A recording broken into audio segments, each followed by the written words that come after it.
Shalom, I'm Brother Rael from Reyahnited Soul, and in this video I'm going to discuss a competition that you, as the daughter of the Most High, is not designed to win. So let us nourish our soul with scripture, that we may reunite with the Most High, the Elohim of Yisrael. All scriptures will be read verbatim from the King James Version Bible. Now let's get right into it. Speaking on the fallen conditions of our brothers and sisters is a very sensitive subject. It can get heated very fast with tempers flaring, fingers pointing, and accusations thrown, which in fact hinders our ability to face the moral deterioration of our people head on. Let me make it very clear. This discussion is not about condemning our soul sisters. Nor is it a discussion about glamorizing or giving a pass to foul behavior from our soul sisters. So there's no blaming, no hating, and definitely no simping in this discussion. This discussion is about removing ourselves from the game that is being played on us as a people, and whether we make a conscious choice to continue to compete in this game or terminate our participation. That totally depends on how we as a people understand the game. Meaning, is it a benefit or detriment? Do sexual access to our oppressors strengthen or weaken us? This game impacts our people as a whole, although our sisters are the star players. And yes, our lost brothers are equally involved and will eagerly receive the soiled leftovers hot off our oppressor's bed. So, why am I taking the time to address you, my soul sisters, in this discussion, and not our soul brothers? Simply because our nation enters this world through your womb. So in a sense, you are the gatekeepers of what goes in and out of your womb. The type of man you choose will determine whether you contribute to the lineage of the tribe of Yehuda through childbearing, or will you pay homage to another nation? That's for you to decide, and that's why I'm addressing you. So, sister, you have the power to remove yourself from this game, a game you're not designed to win nor benefit from long term.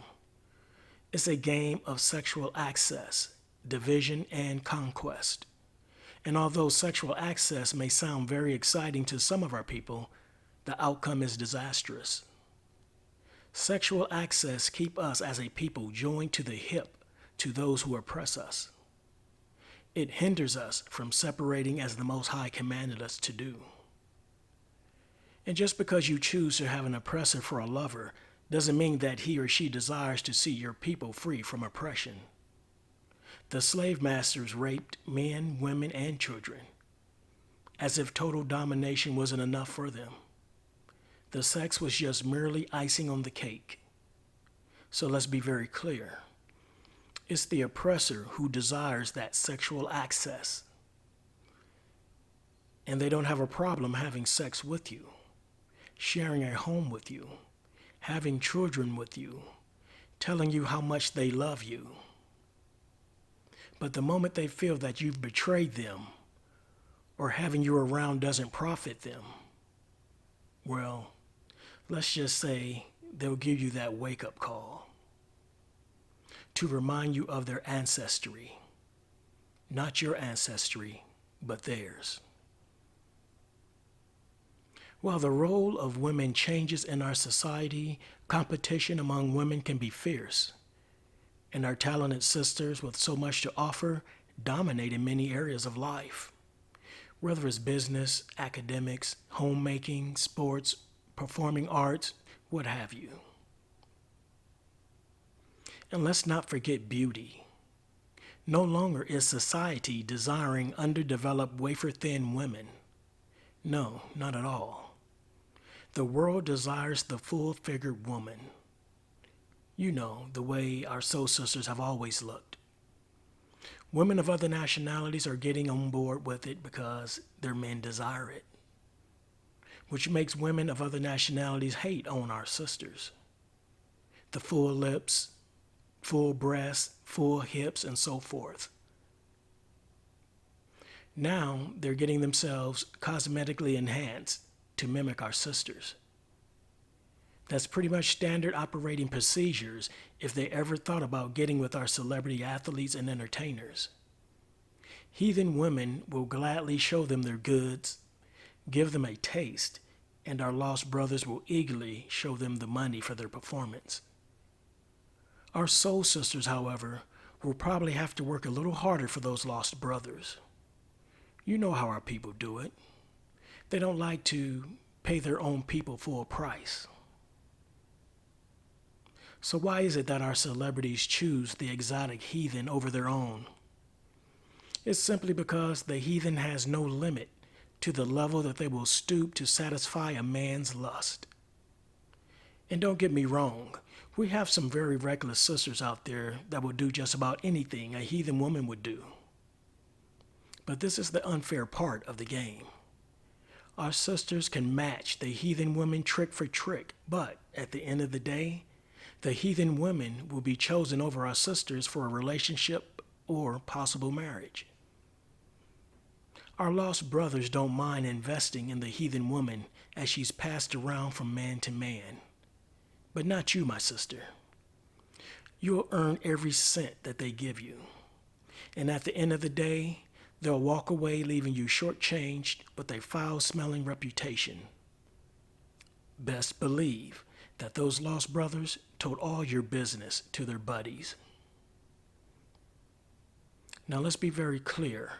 Our lost brothers and heathen men will ride our sisters like a rental car from sunup to sundown. But when it comes time to commit, they're all going to take that heathen woman, polish her up a bit, and trot her around like a trophy. You see, unlike our soul sisters, the heathen woman has a silver lining at the end of her debauchery. If she can't bag herself a young, rich heathen man, or even a richer, older heathen man, she can always rely on our young, lost celebrity brothers to snatch her right on up and be her knight in shining armor. And you know how our lost brothers love to toss a sister to the side in order to save that exotic heathen woman in distress. It is what it is, family. We need to acknowledge it and call it what it is. It's a game that our sisters can't win. You know how it goes. You got a soul sister sticking by a struggling brother's side. She's there for the hard work and the sacrifices. Then, lo and behold, the brother get a breakthrough. His bank account start looking real attractive. Now our soul sister will find herself sharing her man and money with an exotic heathen woman, or be replaced altogether. And when the heathen woman gets a whiff of that money, that new money smell, she's playing for keeps. They can smell that new money smell just like you and I smell a new car smell. You know, as soon as you open the car door, you get a good whiff of that smell, that new car smell. You know right away, it's a new car. And that's how it is with the heathen woman. They can stand next to a lost brother and get a sweet scent of that new money. You see, old money is very difficult to finesse. Old money has been around for generations, and it doesn't part with its owners so easily. You pretty much have to marry into old money because those heathen women are watching it like a hawk. They're not letting their kids marry just anybody. But it's that new money that flies right out of those bank accounts from our hands into the hands of the heathen woman. To the heathen woman and right into her community, while our young boys spend top dollar wearing that lost celebrity brother's fresh sports gear. By now, my sisters, you should know the game that is being played. And even if you out-trick a heathen woman, which is almost an impossible task, she'll still be elevated above you because debauchery is her way of life. Performing acts that would traumatize and haunt you for life. She'll do it with a wink and a smile. And at the end of the day, she'll always be considered top shelf and viewed as the prize. My sisters, you must come to the realization that you were not designed for this type of work. However, no one can stop you from trying. And the men will gladly take you into the game for their entertainment, but you can't win. The heathen woman will always be the prize, and you, my soul sister, will have lost everything the Most High Yah has placed in you for the benefit of his people. Comparing the daughters of the Most High to a heathen woman is like comparing diamonds to a plain rock. Take the rock, for example. If you sprinkled a little dirt over that rock, it wouldn't make that much of a difference in that rock's appearance. Even if you smeared a little mud on the rock, and once the mud dried, the appearance of the rock would still look natural. You can place it among other rocks, and it wouldn't look out of place. Now, take the diamond and sprinkle a little dirt over it. You'll notice that the entire appearance of the diamond would change. The dirt would definitely seem out of place on the diamond, and you'll probably have the strong urge to clean it. And if you place that defiled diamond among other diamonds, you may agree that it will definitely stand out and look out of place.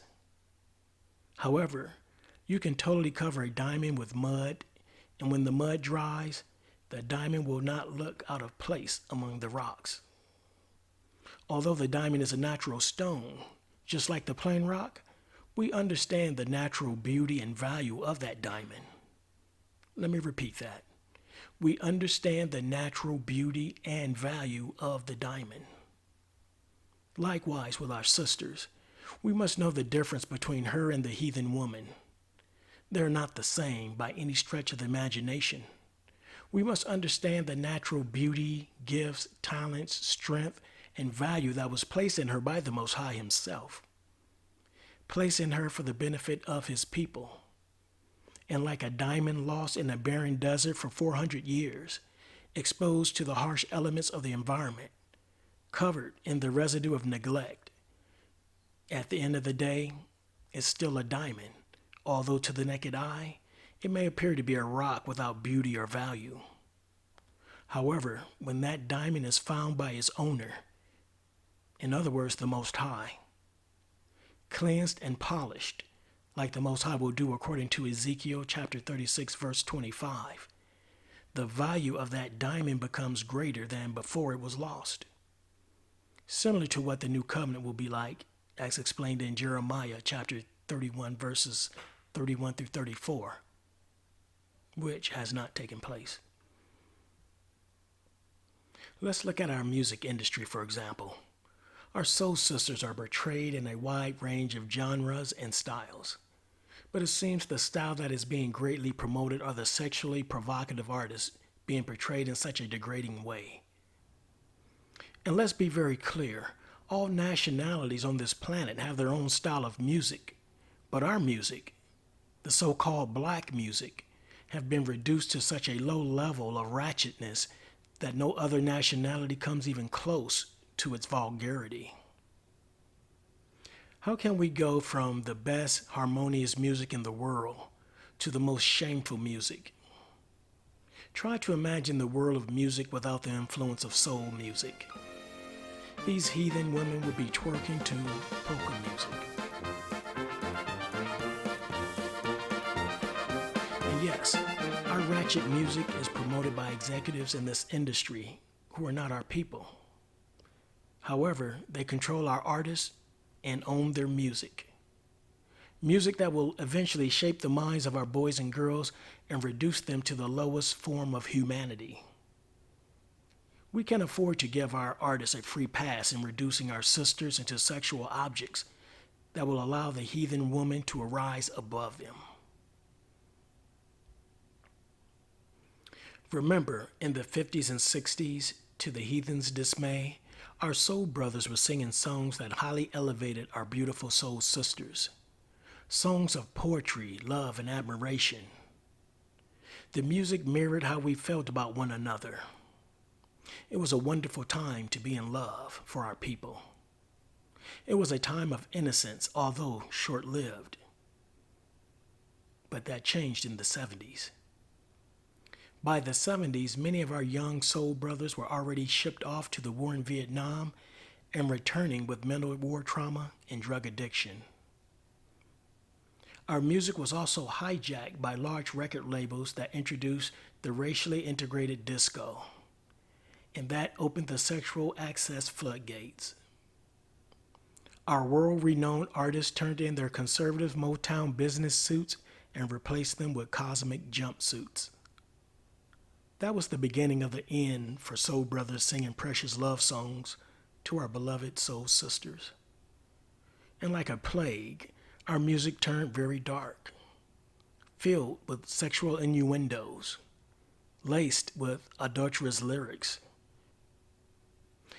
Unfortunately, this was the beginning of our soul sisters' descent from Nubian queen to concubine. That decline has been going strong for the past 50 years. What we as a people have yet to acknowledge is that our oppressors' ability to play the long game in our destruction.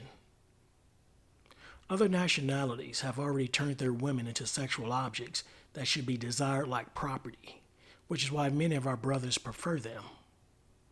However, the powers that be made damn sure that their women, although treated as sexual objects, is elevated high above our soul sisters. And this is done through promoting a culture of sexual gutter trash behavior. And it's as simple as putting a nice beat to this behavior, and many of our people will take the bait. And of course, our oppressors will throw a couple of their exotic women into this perverse relationship that they themselves created. But notice how our soul sisters will always play the role of the sidekick to their exotic women. The heathen woman becomes the star attraction for our people to praise. No matter how low our sisters are willing to sink in this industry of perversion, they'll always be second fiddle to the heathen woman. And somehow, when their women grow weary of playing the harlot queen, they'll slither back into their communities as reputable women with fat bank accounts. Whereas our sisters are not able to recover from submersing themselves into the depths of such a promiscuous lifestyle, where sexual abuse, mental abuse, and drug abuse takes its toll on their psyche. That residue doesn't go away from our sisters as easily as it does the heathen woman. This behavior is not natural to our soul sisters, which is why there's so much drug abuse to numb them from the pain. Many of our sisters are unable to recover like the heathen woman. It's like a game that our sisters are not designed to win. There are spiritual consequences for our people mingling and adopting the ways of the heathen. And it's very difficult for our sisters to hide the signs of living foul. It shows in your eyes, your skin, your voice, how you perceive things, your relationships, your children, and your attitude. Your lifestyle permeates the room when you walk in. Your people can see who you truly are. And at this point, you may be too far gone to even notice or even care.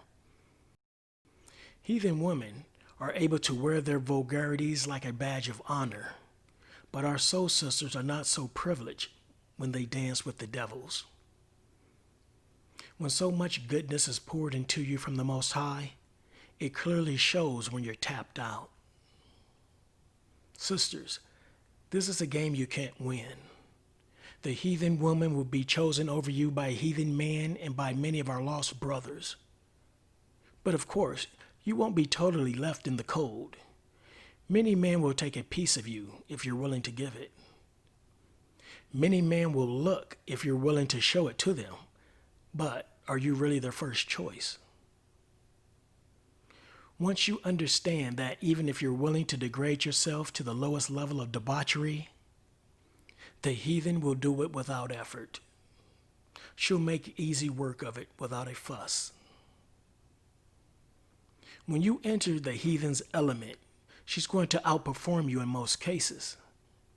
And when she can't, her exotic pale skin that even our lost brothers can't resist will give her that preferred status. You can see it with many of our high-paid athletes and entertainers. You'll see them showcasing her in public, marrying her, sharing their wealth with her. She's interchangeable. She's able to go from soccer mom to porn star to exotic stripper and Betty Crocker upon request. She's the queen of her element with no intention of giving up her crown, ever. She will enjoy the fruit of her labor while our sisters continue to compete in a game that they can't win. Remember this, my soul sisters. Once upon a time, not too long ago, our soul brothers sang songs of love and admiration to honor you. These songs were written for you and about you. Our people didn't have a lot back then, but they did have each other.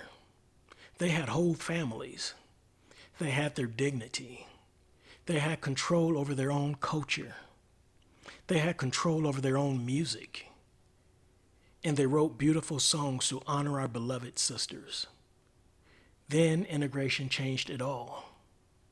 Our people traded in their crowns for sexual access, drugs, and a good time. In the process, our people became heathenized. Now, we're just a shell of what we once were. And what you see now is 50 years of heathen programming in the making.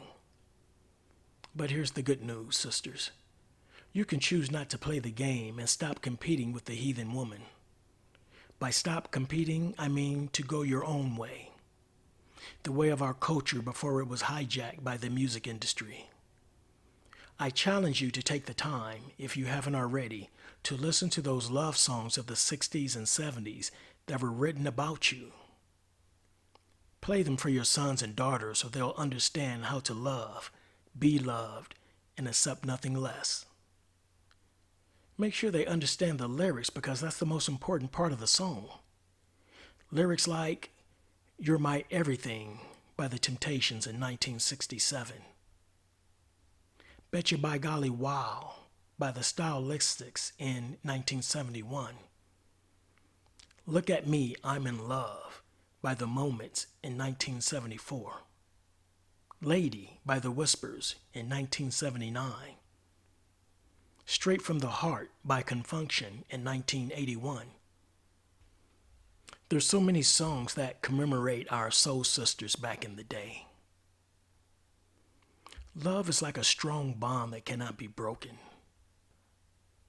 In order to destroy a people, you have to remove the love they have for one another. Get them to hate themselves. Replace songs of love and admiration for their women with songs of promiscuous sex, infidelity, and violence.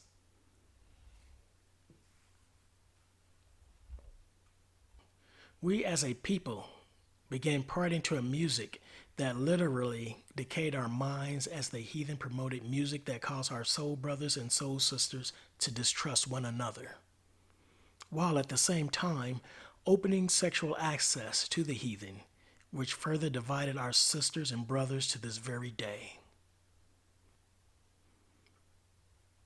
Sisters, you can choose to pick up your crown and walk in your element of majesty, strength, and beauty, where the heathen is not even worthy to approach you. Or you can live in the shadows as a concubine and continue to pay homage to the heathen and his queen. Stay in your royal lane, sisters. Allow those classic love songs that were written about you and for you to stand the test of time. The heathen woman cannot compete with you while you're walking in your element. She can't win, which is why she wants you in her worldly element. Sisters, operate in the gifts the Most High placed in you for your benefit and the benefit of His people.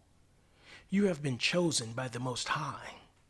Through your womb, the descendants of the throne of David, the tribe of Yehudah, will enter onto this earth and reclaim the throne according to Jeremiah chapter 23, verses 3 through 5.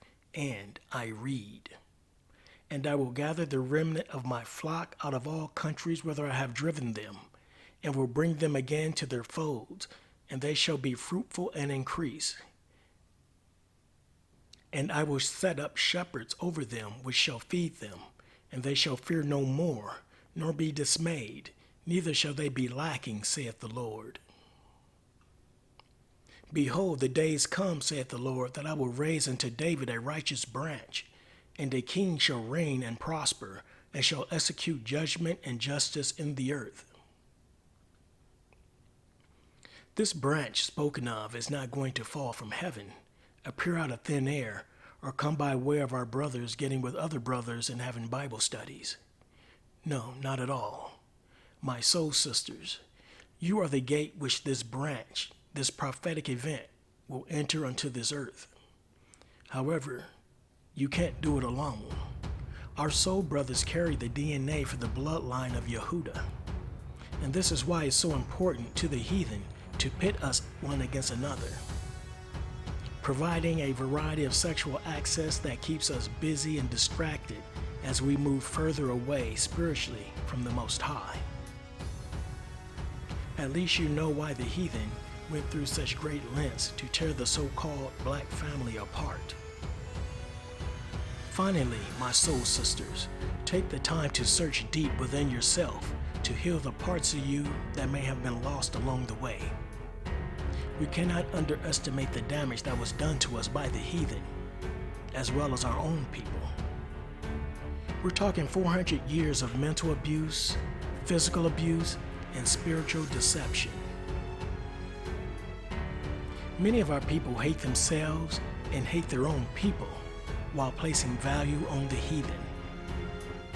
We need to come to terms with that damage our people suffered in order to deal with it holistically.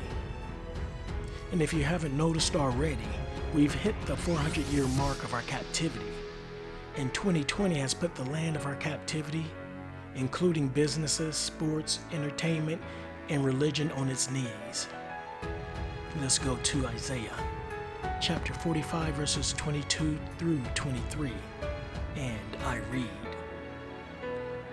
Look unto me, and be ye saved, all the ends of the earth, for I am God, and there is none else. I have sworn by myself, the word is gone out of my mouth in righteousness, and shall not return, that unto me every knee shall bow, every tongue shall swear. If there ever was a time for our people to separate from the heathen lifestyle, unify with our own, and seek the Most High, now is that time. With that being said, always keep your trust in the Most High. Love Him with all your heart, with all your soul, and with all your might. See to it that your household is in line with the word of the Most High as best you can. I thank you for taking the time to watch. Again, I am Rael, your reunited soul brother. And with that, I say to you, Shalom.